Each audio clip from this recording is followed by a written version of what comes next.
উপলক্ষ তো শারীরিক কুশল বিনিময়, লক্ষ্য কি যেন তেন প্রকারেণ তৃণমূল কংগ্রেসের সংসারে আবারও ঠাঁই করে নেওয়া। পা ভেঙে হাসপাতালে ভর্তি থাকা কুণাল ঘোষকে ফোন করেছিলেন পার্থ চট্টোপাধ্যায়, শুধুই কি তার শরীরের খোঁজ নিতে, নাকি চোখের জলে ভেজালেন ফিরে আসার রুক্ষ পথ।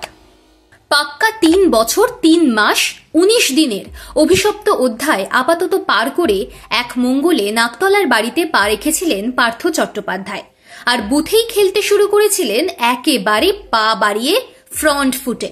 মঙ্গলে শুরুটা করেছিলেন বিবৃতি দিয়ে, সত্যের জয়ের প্রত্যয় ঘোষণার পাশাপাশি জানিয়েছিলেন তাকে সৎ মানুষ মনে করে যে বেহালা পশ্চিমের জনগণ তাকে টানা ৫ বার জিতিয়ে বিধানসভায় পাঠিয়েছেন, সেই তাঁদের কাছেই তিনি যাবেন বিচার চাইতে। সেই রাতেই নেত্রী মমতা বন্দ্যোপাধ্যায়কে চিঠি পাঠিয়ে জানতে চেয়েছিলেন তৃণমূলের সংবিধানের কোন ধারায় তাঁকে সাসপেন্ড করা হয়েছে। চিঠির প্রতিলিপি পৌঁছেছিল সুব্রত বক্সী ও অভিষেক বন্দ্যোপাধ্যায়ের ঠিকানাতেও। ঘড়ির কাঁটা যত এগিয়েছিল ততই যেন ছড়াতে শুরু করেছিল ফুলকি। পরদিন সকালে প্রথম খবর ছিল বিধানসভার আসন্ন শীতকালীন অধিবেশনে যোগ দিতে চান পার্থ।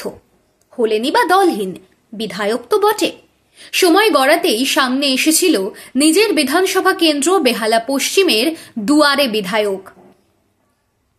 জনগণের উদ্দেশ্যে খোলা চিঠিতে পার্থর প্রশ্ন ছিল চাকরি দেওয়ার বদলে কার কাছ থেকে টাকা নিয়েছেন তিনি। শুধু তাই নয়, তার নাম করে কেউ টাকা তুলেছেন কিনা তাও জানতে চেয়েছিলেন পার্থ। সেই সময় জামিনে মুক্ত পার্থর বড় গলা দেখে মনে হচ্ছিল বেহালায় তৃণমূলের করুণ রাগিনী বাজাতে তিনি যেন বদ্ধপরিকর। কিন্তু সপ্তাহ দুয়েকের মধ্যেই কি অকাত বুঝে গেলেন একদা তৃণমূলের মহাসচিব। পার্থর চিঠির জবাব দেওয়ার প্রয়োজনীয়তা তৃণমূল নেত্রী অনুভব করেছেন বলে এমন কোনো খবর নেই, করবেন বলেও মনে করছে না রাজনৈতিক মহল। পার্থ রাজনীতির মূল স্রোতে ফেরার জন্য খাবি খাওয়া মাছের মতো ছটফট করলেও ডাঙা থেকে তাকে জলে তোলার আশু ইচ্ছে কালীঘাটের আছে বলেও ঠাহর হচ্ছে না। সেসব আঁচ করেই কি তৃণমূলের মুখপাত্রের মারফত পার্থর সন্ধির বার্তা?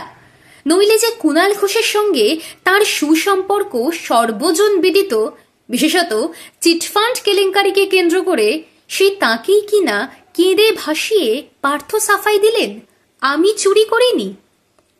রাজনীতিতে অসম্ভব বলে কিছু আছে, সেটা প্রমাণ করাই এখন সবচেয়ে অসম্ভব ব্যাপার।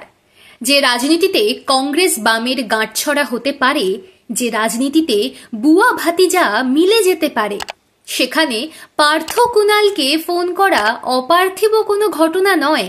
আর সৌরভ গঙ্গোপাধ্যায়কে বাপি বাড়ি যা করে দিয়ে কুণালই যেখানে দেখিয়েছেন এভাবেও ফিরে আসা যায়। একদা প্রিজন ভ্যান থেকে চিৎকার করে মমতা বন্দ্যোপাধ্যায়কে সারদার সবচেয়ে বড় বেনিফিশিয়ারি বলেও সেই দলের মুখপাত্র হওয়া যায়। তাহলে পার্থর এই সামান্য ঢোক গিলতে অসুবিধা কোথায়? হতে পারে তিনি একসময় জেলে বসে ঢাকের আওয়াজ শোনা কুণালকে পাগল বলেছিলেন, কিন্তু দিনের শেষে তো নিজের ভালো পাগলেও বোঝে। তাহলে পার্থ বুঝবেন না?